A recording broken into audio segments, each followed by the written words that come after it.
Well, we've had lots of warmth and lots of rain. Not enough wind to test my bean structure, but we did have a storm that sort of skirted past. So we'll see whether the later winds in the summer manage to give me any trouble on that bean structure. I think not, but we'll see. I'm going to show you around the plot quickly because, wow, there's been an awful lot of growing going on. Let me just show you this squash and pumpkin bed. Well, they're absolutely enormous. I don't think I've seen this much great growth from squash and pumpkins since I've been growing them. These are just growing out loads and loads of running vine stems. So I might start to terminate a few of these, we'll see. I haven't got too many obvious pumpkins or squash. What I've got here is a slug. He's coming out. And I think I've got one there on a bit of a search this morning. So that's looking good. And I can't see, oh yeah, there's one there. How exciting to see the pumpkins and squash start. There's another one in there. Let's keep looking.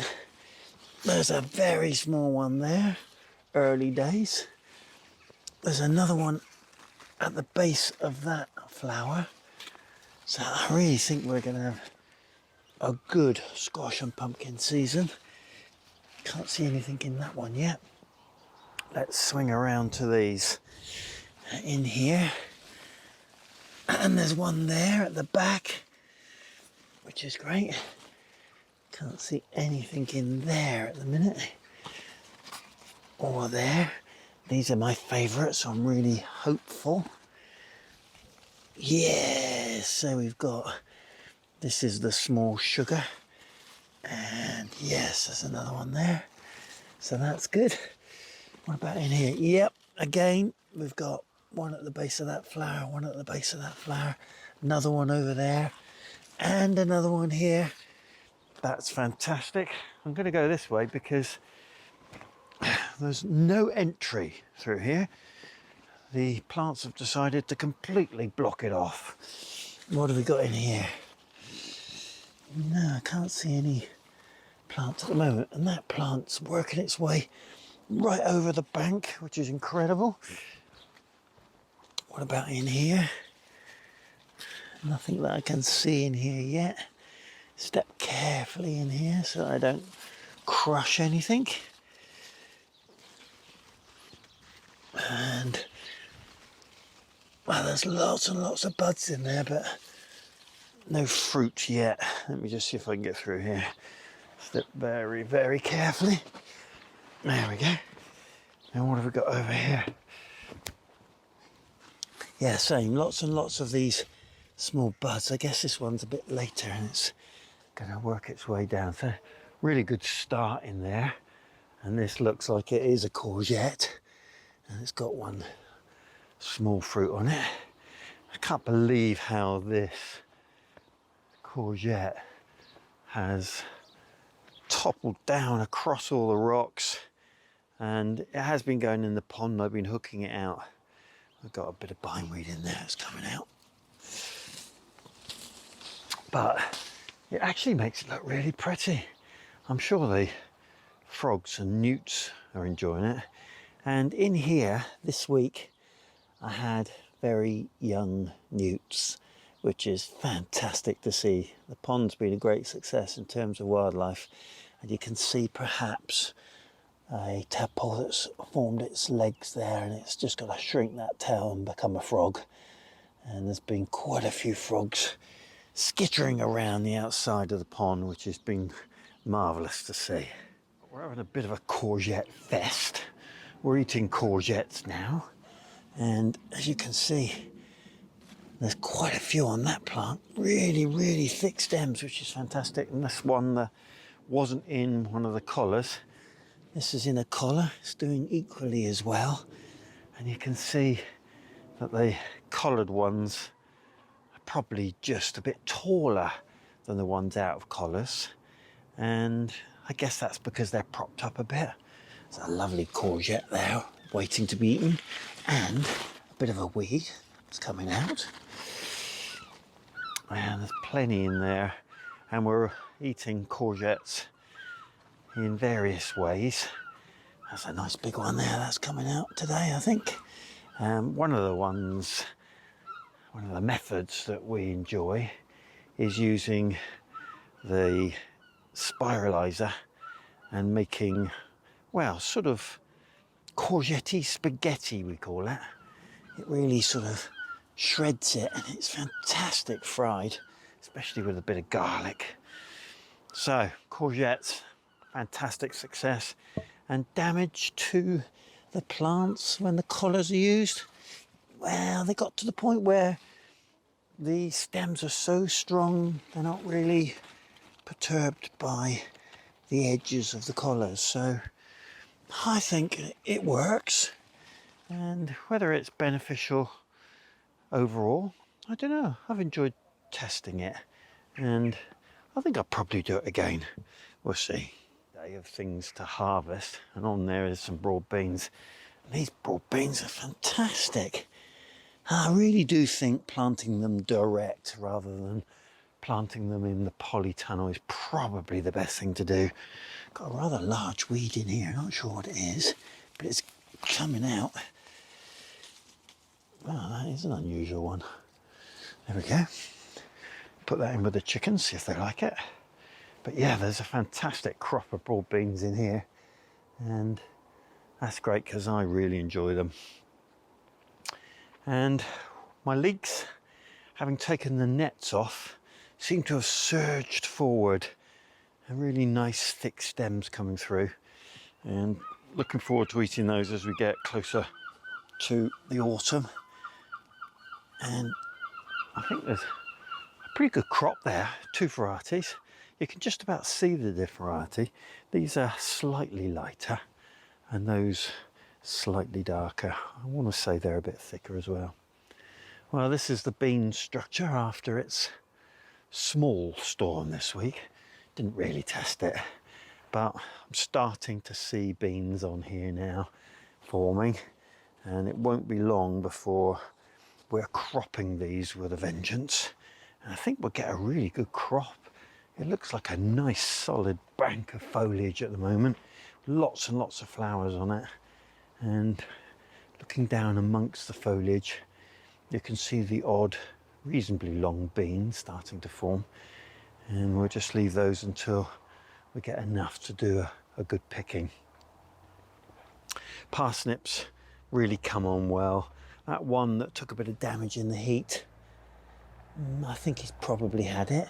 But all the others, nice and strong growing, which is great to see, as is the cow. Just look at the size of these cow leaves. And there is a bit of damage on them, but we can pick round that, and we can pick the ones that are not damaged. This one particularly seems to have taken a bashing, but on the other hand, these over here, not so much. And of course, as you get into the winter and the caterpillars disappear, so the new growth comes through and all the leaves are really good. And this plant is a long-lasting plant. We can crop it well into the winter. The potatoes have died back properly now, and I'll just remove these tops probably today. And this little area seems to be infested by a bit of bindweed, so we'll probably give that a bit of a clear up as well. And the other potatoes, these are Desiree, just taking a little bit longer. And of course, their main crop. So this is all the Charlottes, and I think we'll tidy that up. It's a bit of a tidying up day on the plot today, because I just want to make sure that I can see the wood for the trees. We've got quite a lot of bindweed growing into this bed that I dug and prepared. And this is where the garlic came from, and I'm going to be getting some broccoli, purple sprouting broccoli plants into there hopefully today, and get these tidied up. The other jobs that are looking for some attention today, one particular one's a bit of a puzzle. This is an ornamental calyx bush, which I've had for about 6 or 7 years, and it's this year something has seen it off. So it's now just woody, and I think I'm going to be taking that out. Well, it's certainly not going to come back. And the flower bed's looking beautiful. Some things going to seed now, so this is my next year's sweet peas, and the sweet peas have been fantastic. We've been picking them a lot, and you're probably aware that that really helps to encourage more flowers. And isn't it beautiful how the oregano flowers behind it set it off? I've never seen quite a strong display of flowers like that from oregano, but it looks really pretty. And a lot of the other plants getting to maturity and past. This penstemon is probably well past its best now, but I understand that if I take these off, these shoots, I can get another showing of penstemon flowers later on in the season. It's good to see the calendula coming through there now as well. You can see the plants are getting quite mature, and we're starting to see some flowers, which is nice. Breeze are in the freezer, and we'll be eating those all winter, and in the end we got a fantastic crop. I reckon about 15 pounds of fruit, which is amazing. And you can see these plants, which were heavily impacted by the sawfly, they're bouncing back. Green shoots have come through. The sawfly's gone now, past that stage in its life cycle, and we can see the bushes starting to recover. And they didn't get, well, they got to these, but they didn't damage them so much. This one over here took quite a late bashing, but we got all the fruit off of that before it got to the point where it was in jeopardy. There's a few weeds to pull out of some of these beds, so there's a bit of that to do today, I think. I need to deadhead these sweet williams. They have been really pretty, and I notice a couple of cosmos there just starting to come through, and they're really small, but we've got some in the garden which are probably 3 times that height and are really bushy. So it's been a real mix, and that bed's been pretty, and we've enjoyed the flowers that have self-seeded and come along themselves. Well, the onions, we're taking them out as we need them, and we're still eating the onions that came out of this bed, and they of course were the onion sets.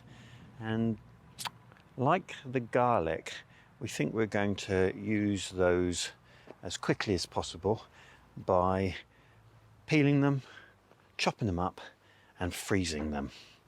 And we've been freezing garlic in garlic butter, and that's been fantastic. And that was a suggestion that I received from a subscriber, and thank you so much for that suggestion. It is absolutely delicious when it's put onto ciabatta. Just becomes garlic bread instantly and tastes wonderful. So haven't really lost the garlic that was damaged, because we used it in a way that we can carry on eating it throughout the winter months. Well, these are the biggest cabbage I've ever grown, Filderkraut, and well, each leaf is a meal almost. They are hearting up in the middle there, which is great to see. And these greyhounds, they always do well for me, and they're looking lovely too. So I intersperse those with some spring onions, and those spring onions have become, well, pretty big silver onions, so they'll be nice to eat as well. And here I'm going to take these few lettuce out today because they've bolted, and then that can just focus on growing on those celeriac. In here I planted a few more Swedes and turnips, but the original Swedes are really developing into nice leafy plants now, so hoping for a few good Swedes in this bed. And my broccoli, I've got quite a few heads in here to come out today, which will be nice. Got to get them now before they flower, and I'll probably take out the ones that we have harvested and are trying to flower again. They're not really coming to anything reasonable. Well, the Polytunnel is looking a bit bedraggled, I think, and it's on my agenda today to give it a real clear up and get the rest of these lettuce out and we need to harvest a few of the beetroot.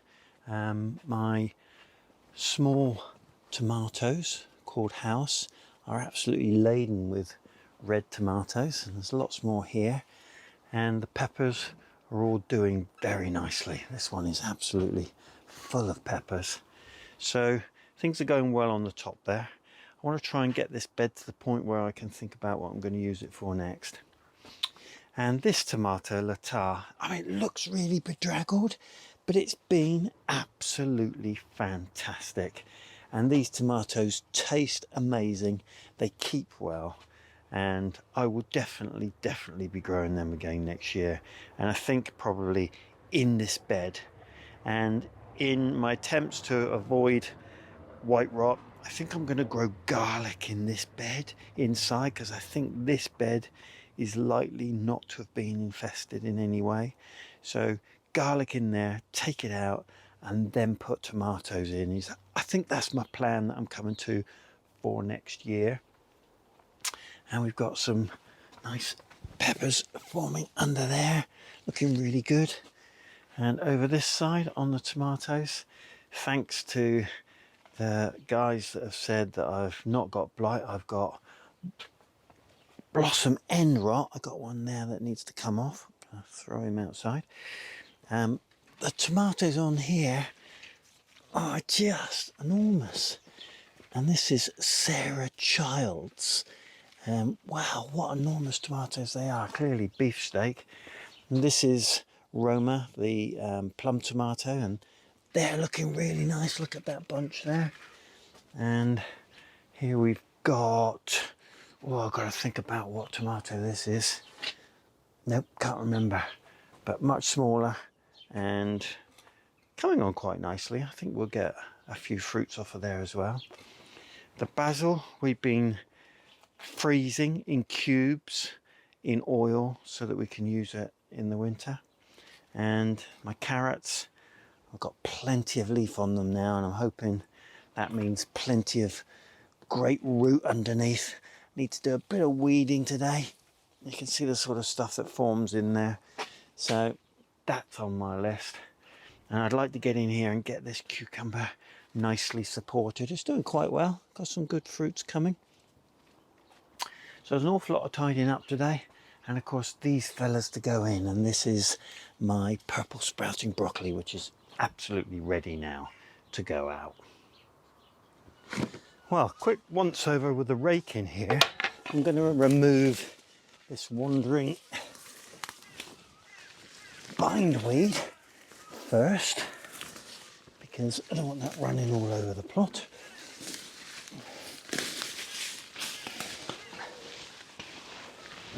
There's plenty of it here, and it's got to that point in the season where it really can get away quite quickly, and I turn my back and it's all over the place, but it doesn't take too long to remove. And some of it growing underground, which isn't ideal. Right, there we go. Get that out, and then I'll just rake the surface, because we've got quite a lot of grass cuttings and bits and bobs, and then I can see whether I've got any weeds that I need to remove.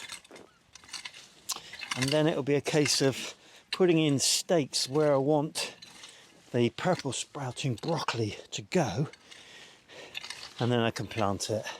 So just a few preparatory jobs to do first. Right, there we go. As you can see, got just a couple of weeds which I need to get out. And I'm going to use garden lime in here because I've got clubroot in the plot, and I am getting a fair amount of success by using this, which is stopping any of the brassica family from, well, being damaged really. I'm getting a little bit of damage on some plants, but mainly this is working well for me. So I probably won't get more than half a dozen in here. Let me get the stakes and space it out. Right, let's see. So I think we'll have 1, 2, 3. I get these stakes well and truly down so that they afford a lot of support, because you don't want broccoli roots swaying in the winter winds, because that damages them and causes them to, well, underperform basically. And if you really have a bad case of wind damage, it'll break the stem or knock them over so significantly that they don't really grow very well at all. Right, I do need a different stake for that one, but I think I get one in there. So 1, 2, 3, 4, 5, 6. Get those weeds out and I'll get cracking.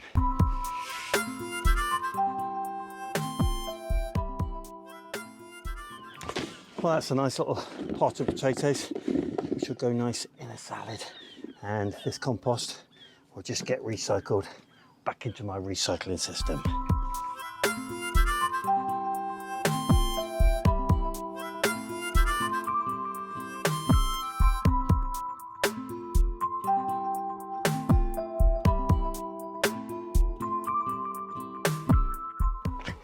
So I've removed all the tops of the potatoes.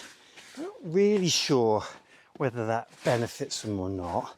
There's certainly no more growth to be had from those leaves because they were virtually all dead. What it does do, of course, is it tidies them up and it makes sure that the whole area isn't attracting butterflies or insects. I wonder whether that helps, but basically I'll store these potatoes in here now and they'll stay in these pots until I use them. And that might be right the way through to December or January. And when it gets that much colder, I can always move them over there under the shade of the tree. And that just makes sure they don't get any frost damage. But I've found year on year that they store really well like that. I stack the pots one on top of each other and we have potatoes on Christmas Day from these pots. Fantastic.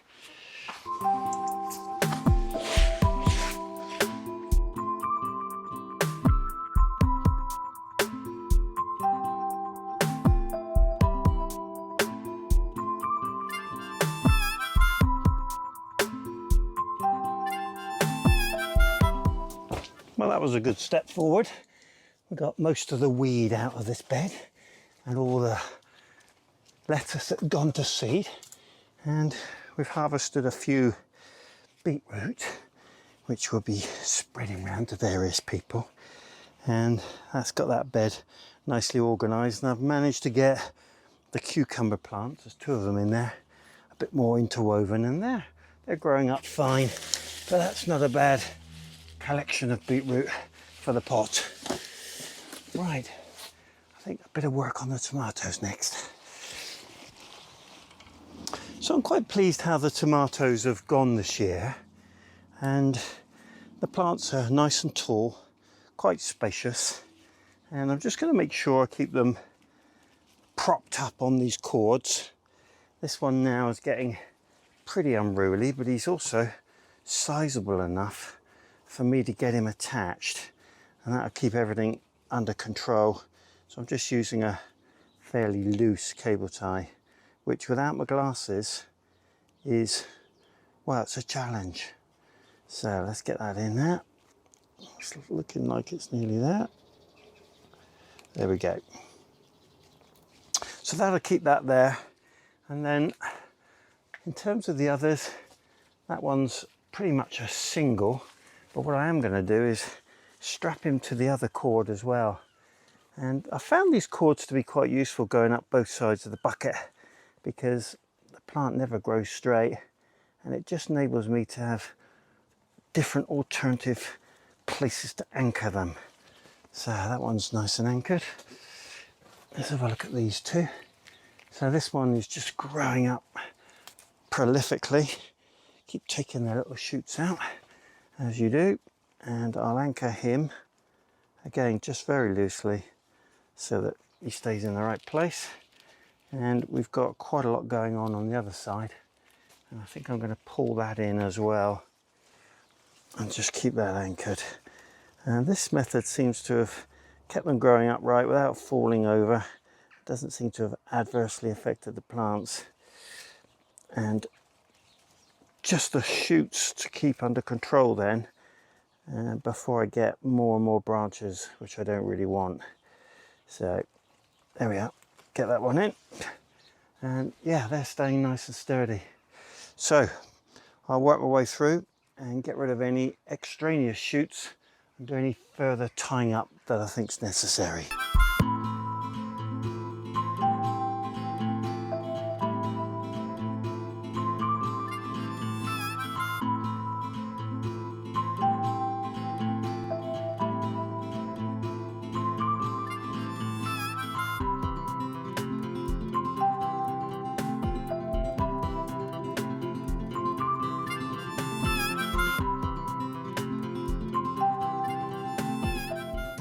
Well, this tomato plant was a bit of an extra that I just threw into the pot. It seems to have come on okay, so I've strapped him up. I've broken a bit there, but he'll be fine. And he's got a few flowers on, so we might get some tomatoes off of him. He's got 2 chances. Well, this basil's been really good. It's started to go to flower in places, and that probably means it's coming to the end of its season. But we're still getting handfuls of it, which is nice to add to various meals, including salads. So I'm just going to pick a handful of this to take home, and we'll see how we get on. Got a bit of bindweed almost everywhere at this stage of the season. There we go. And I think we're pretty much done in the polytunnel. I've got just a little bit of weeding to do in the carrot bed, and then a bit of clearing up of leaves around the peppers, and I think it's left to carry on and grow a bit more. Well, courgettes are always best if they're taken small. Once they get too big, well, they turn into marrows, as you know, and they really are not that appetizing then, unless you like cooking with marrows. I've got one that's going a bit yellow here. I'm going to take him off. I like to take these courgettes off with either a sharp knife or a pair of scissors. This one's got a bit of end rot, so he's coming off, and then all the energy can go into the others. Take that one off as well because it's turning a bit yellow, and they're looking pretty good. I'll go a bit further up and see if we've got any others. Well, Mrs. K said that she would rather I grew the ones without the stripes. I don't know what went wrong there really, because these definitely have got some stripes, but we have got some that haven't, so I got it partially right. When I've been gardening this morning, there's been so many wild birds, really young ones, a young robin and a young blackbird or 2, which is lovely to garden and have that wildlife around you. Right, I think that's it on courgettes.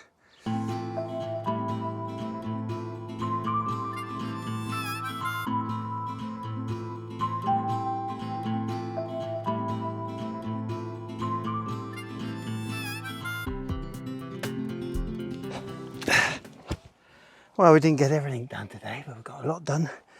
And most importantly was this, a harvest of fresh vegetables, which is pretty much why we do this. I'm sure we get a lot of kicks out of gardening, but this is the highlight. I hope you had a good weekend. See you soon. I do hope you enjoyed the video today. If you did, click the subscribe button, click the like button, and if you want updates from me each time I upload a video, click the bell and select all. I do hope you have a great day. Diolch yn fawr.